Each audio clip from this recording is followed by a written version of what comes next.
Oh man, this is the very last episode of series recap, man. The very last episode. I really enjoyed my time doing this, and I figured the future format this year will be 15, 16 episodes instead of 14. It had to be 14 this year because I condensed all playoffs into basically one video, and it was a crazy day in the NBA. But the guy you seeing on my screen here, man, is an NBA champion. Giannis Akumpo. But yeah, nah, seriously, man. Welcome to the very last episode of Series Recap this year. This episode will wrap up the whole playoffs. And man, what a crazy night it was, man. The Bucks are NBA champions, and I'm happy for them. And at the same time, I'm happy for the Phoenix Suns too because their run was just as phenomenal. May not have been as phenomenal as the Bucks, but still it was a memorable one for Phoenix. And I don't think they gonna stop here. But dude, this Bucks team deserve my respect, man. I mean, they have deserved my respect, but the thing is, they had long stretches during games where they played really stupid basketball. And I think it was on Bud's coaching a bit where he kind of let it happen. But Bud actually outcoached Monty Williams, and I thought Monty Williams would outcoach the hell out of Mike Budenholzer because the reason why I picked the Suns in this sense, even though the Bucks had the better roster, was because the Suns had a better coach. But little did I know when your team has when the opposing team, right?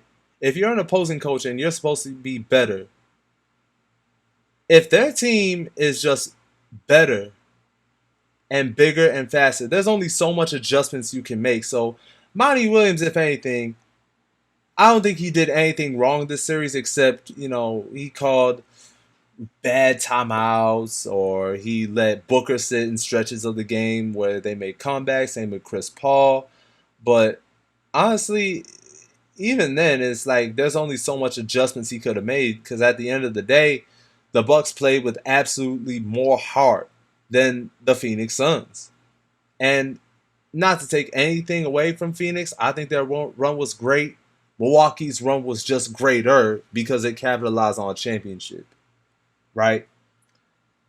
And the Bucks, oh my gosh, I can't have too much to say about the Bucks other than great season capped off with one of the greatest wins in playoff history, man.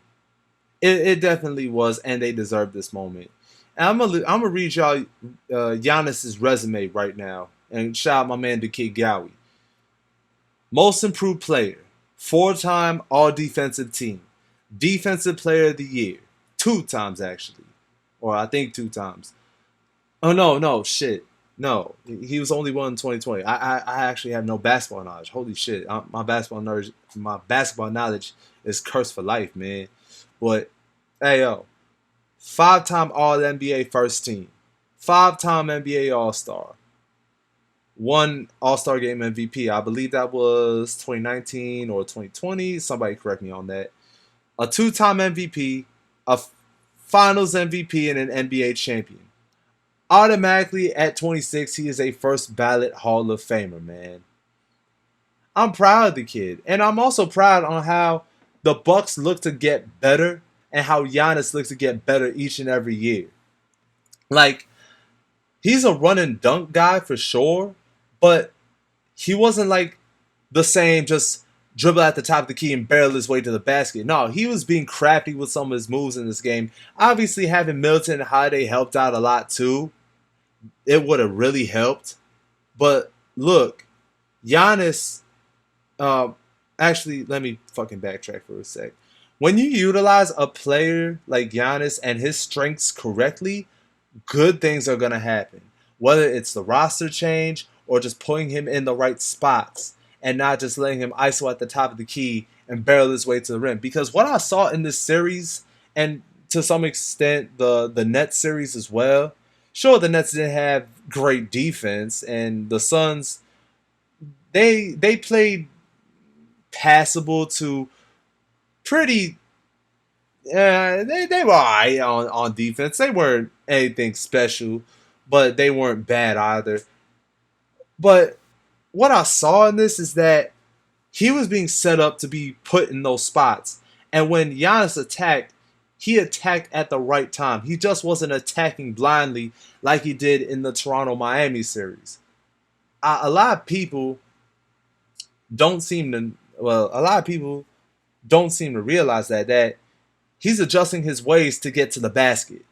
He's not just letting that wall defense set up because Holiday set him up perfectly. Milton and Giannis pick and rolls. That absolutely helped Giannis get easier points at the basket. And look, this was a great win by Milwaukee. Overall, man. Overall. And let me talk about the Phoenix Suns before I recap the last two games. Look, what the Phoenix Suns have accomplished, yes, it was a product of injured teams. It was a product of injured teams, but at the same time, let's be honest. The Bucks would have lost if Kyrie and Harden were not injured. Trae Young, a lot of people say, yeah, Trae Young. I mean, that series was a toss-up anyway when it shouldn't have been. I think the Bucks would have won, but if Trae didn't get hurt, who knows? You know, like that's it. Who knows? And then Miami, well, they were basically just a damn joke. But the Suns' run these playoffs, it wasn't nothing like the Bucks, obviously, because the Bucks had a tougher role. But the Suns, their run was pretty damn good. And I don't think it was an elite run, but this is something to remember if you're a Phoenix Suns fan. And sure, it didn't end the way you wanted to. You wanted to be the ones to hold up the trophy. You wanted to be the ones to celebrate the Larry O'Brien trophy and get Chris Paul his first ring. But even still, like, and a lot of people don't really get this. Booker's only 24. I know Chris Paul is like 36 and he doesn't really have that much of a championship window. But if we're going to talk about some of the young players on that team, they gained a lot of experience from this, and I do believe in their ability to get better. All right? And let me be real with y'all. Everyone's shitting on Devin Booker now because people are saying he's just a one-dimensional scorer and blah, blah, blah. And the bitch-ass media is saying that he's the next Kobe Bryant, which is something I really did not like. I did not think he was the next Kobe. Like, some, it's okay to make jokes saying that he's Mamba Jr. after like a 47-point game against my team. Fine. But he shut down those Kobe comparisons and he's saying, like, guys, let me be me. But look, this is a crushing loss for Devin Booker and the Suns. But here's the thing, man. Every all-time great has to suffer horrible playoff losses every year, or at not every year, but at some point in their careers, every year, every all-time great has to suffer horrible, horrible playoff losses in order to get to where they are. Remember, the guy you're seeing on my screen, Giannis, 2 years ago, he blew a 2-0 lead against Toronto, and he absolutely flamed out in the playoffs against Miami. Remember Kawhi Leonard, man? Bro was bricking 2 critical free throws, man, in that Game 6 versus Miami. Bricked those 2 free throws, and look where he is now. Of course, he's injured, but before the injury. LeBron had an 8-point game in the finals. He flamed out in the playoffs against Boston in 2010, scoring 15 points in a winner in basically a critical Game 5. And after that horrible playoff loss against Dallas, and he was down 3-2 to the Boston Celtics, the team that beat him 2 years prior. So this is just another story of adversity for Devin Booker. And this was his first playoffs, and he hasn't made the playoffs in 6 years. But y'all gotta remember that the team built around him was not good enough.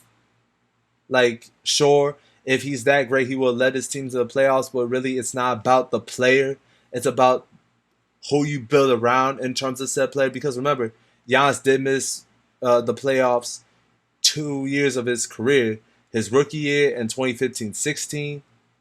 But every year in the playoffs, Giannis has had his flameouts, but those flameouts made him stronger. And I believe the same way for Devin Booker. All right. I don't think a lot of people realize that this is just another story to tell if you're Devin. Because he's still 24 years old. And I do believe he will grow from this and he will be motivated to get better.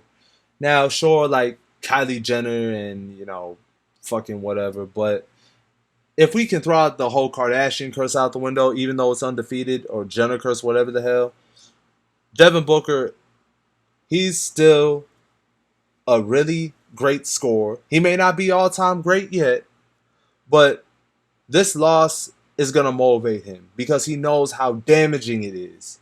That he cost, well, not he cost, that his team wasted Chris Paul's chances to get a ring.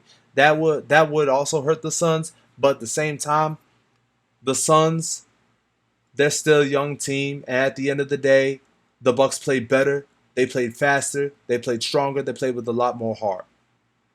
And what the what the Phoenix Suns did these whole playoffs were pretty damn impressive. Maybe not to the Bucks extent, but they deserve my round of applause because they had a great season. They had a great season. But at the end of the day, Giannis is an NBA champion, and I'm damn proud of him. And as for the Phoenix Suns, though, with all that being said about how I think Devin Booker will grow from this, and I think this loss will motivate him to get better because every all-time great has to suffer bad playoff losses in order to be greater. Hell, Kobe's airballed 4 game-tying, game-winning shots against Utah.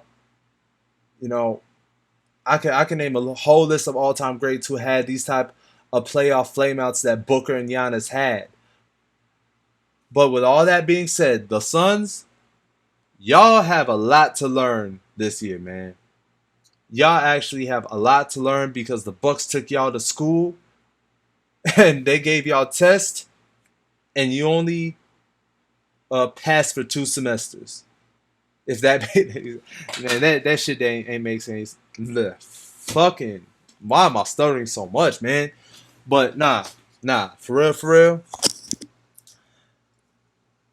The Suns, the Bucks took y'all to school the last 4 games. They gave y'all a test in 6 semesters, and you only passed in 2 semesters.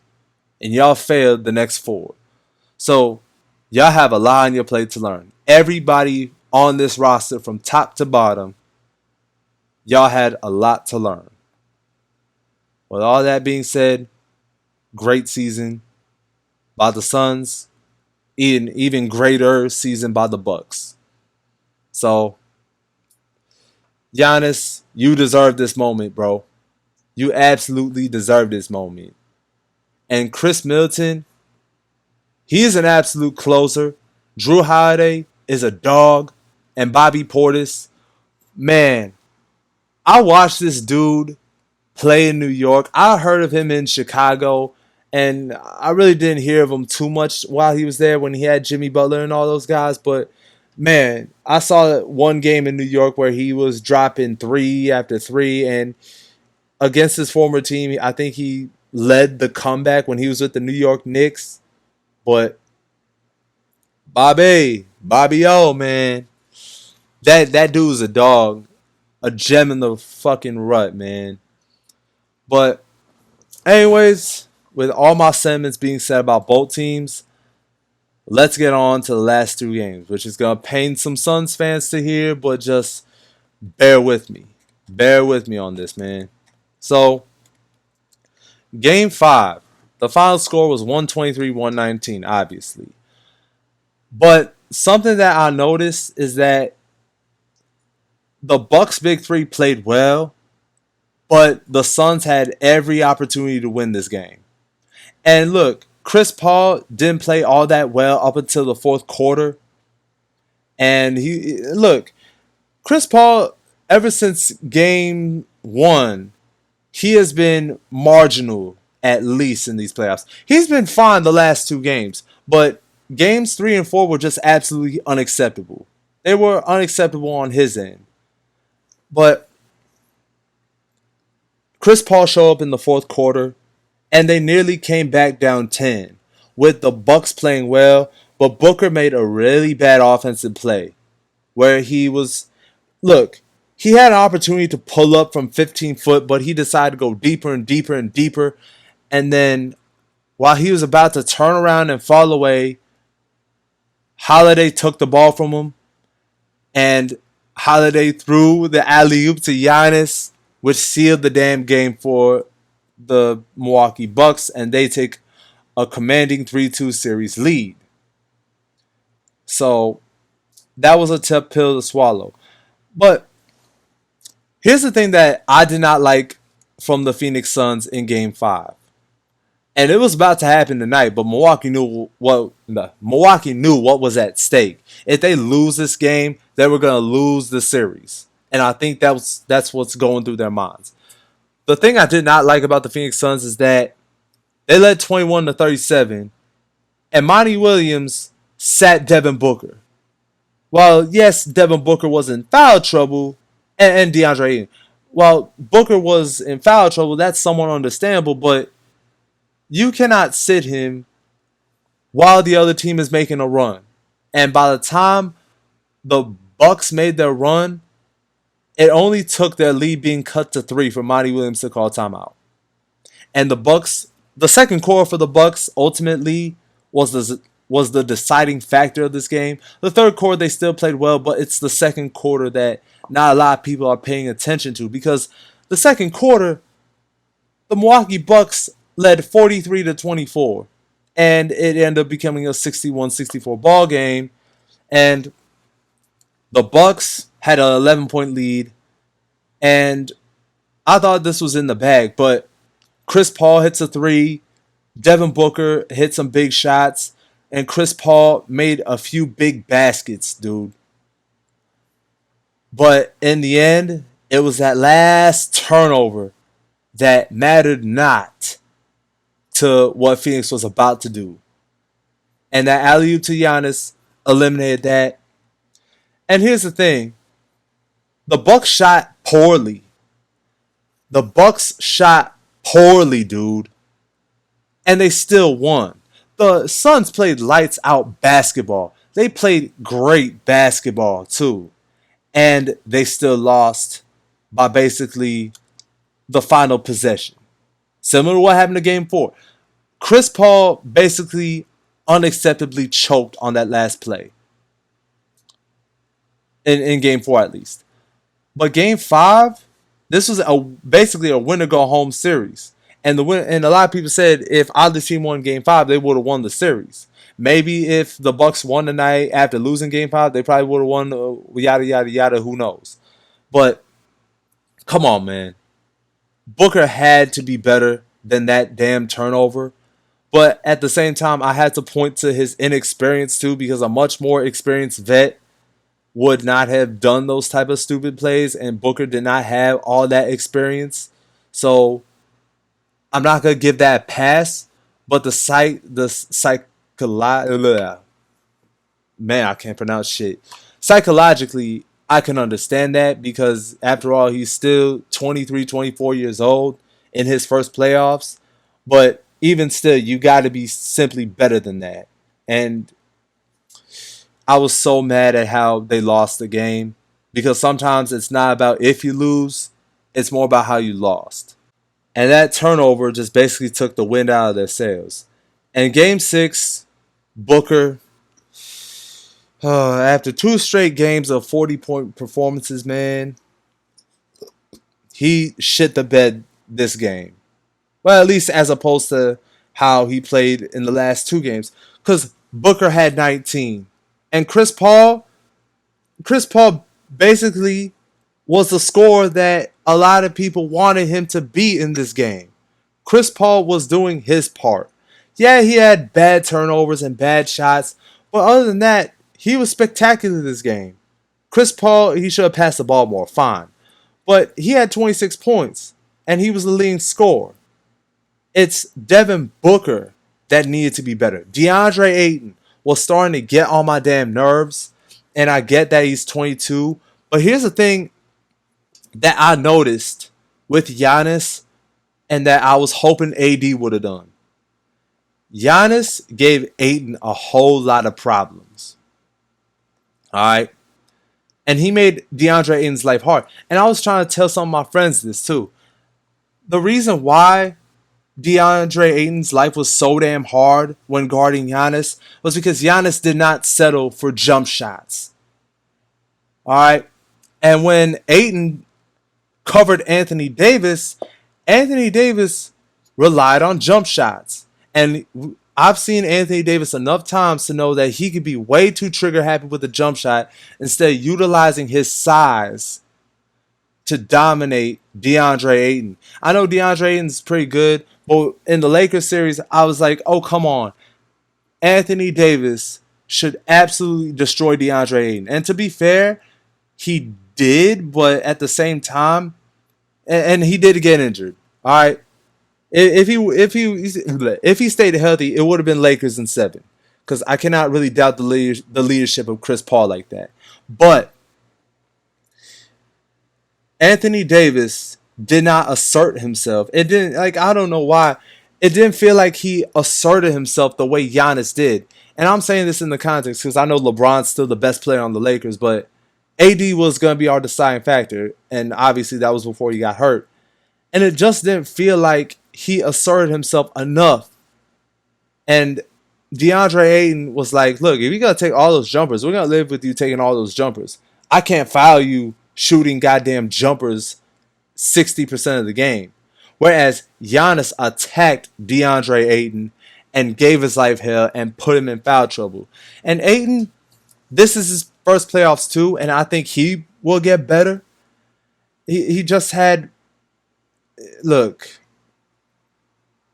this team played horrible the last 4 games, but more so, I think it's more about what the Bucks did more than what the Suns didn't do. Because at the end of the day, the Suns and the Bucks deserve to be here. The Suns and the Bucks deserve to be here, even if their runs were a product of the entire NBA basically getting injured. They both deserve to be here. And Giannis and the Bucks deserve the championship a lot more. And if we can move on to Game 6, because I've been rambling for so damn long and I've been like stumbling and jumbling on my words because it's just like it hasn't been that great of the past couple of days. I'm not gonna explain why. It's just that, oh my gosh, just some things that life and shit. But I'll get into that. I'm not gonna get into that actually, but this game, the Bucks, I thought they were gonna dominate this game, but as soon as I saw the first quarter end, it was 29-16. It was 29-16, and I was like, oh yeah, Bucks gonna dominate and gonna cruise this win. But Phoenix in the second quarter actually dominated. I was like 47-42, bro.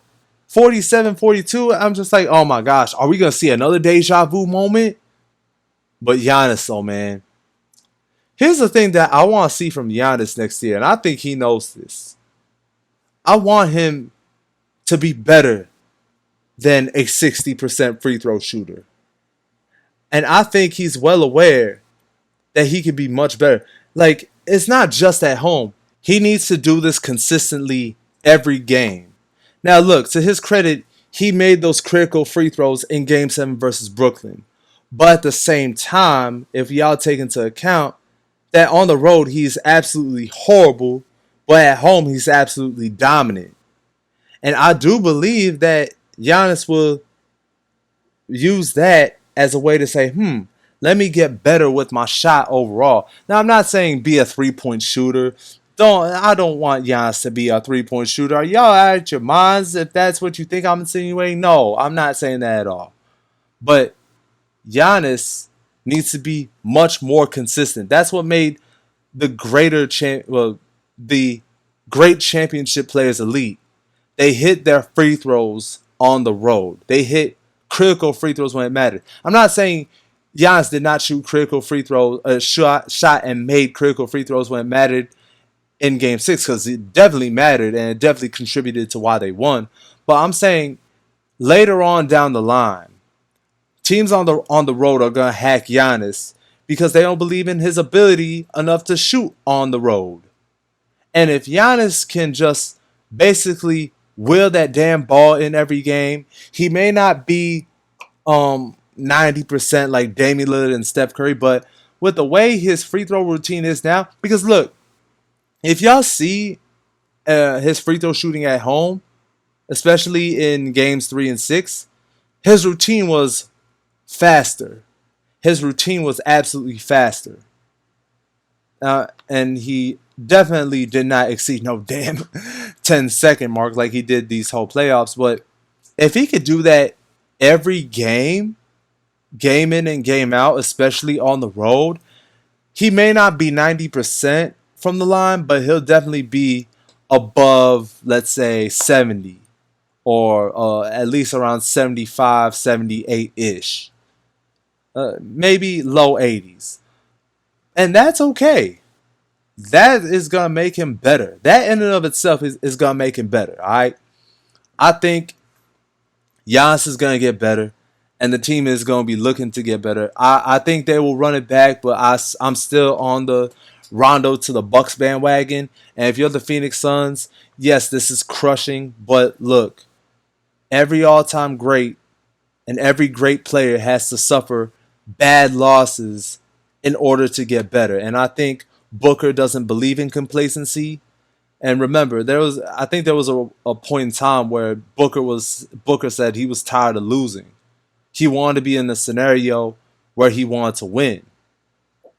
So this was a scenario that he can finally taste on what being in the finals is like, what winning is potentially like, and I think he'll get better the same way the Bucks and the Bucks and Giannis get better, and they have gotten better. Absolutely. So if I'm Devin Booker, he will remember this loss, and it'll motivate him to get better. So yeah, Suns fans, y'all are down terrible, but I have to congratulate both teams. I have to congratulate the Milwaukee Bucks especially for winning the title, and the Suns gave them a great series. Monty Williams is a great coach, and look, let's face it, the Bucks are simply too good, man, and they played absolutely well. So, look, oh my gosh. What do y'all think of that? Those are my last sentiments for this whole series recap. Bonanza series, whatever y'all want to call it. Now that the offseason is here, I may do what I did last November where I talked about how certain teams could get better through the offseason. I remember y'all gave me 2,000 views, bro, on my Miami Heat video, and I was like, I could not be more blessed to see that shit go, man.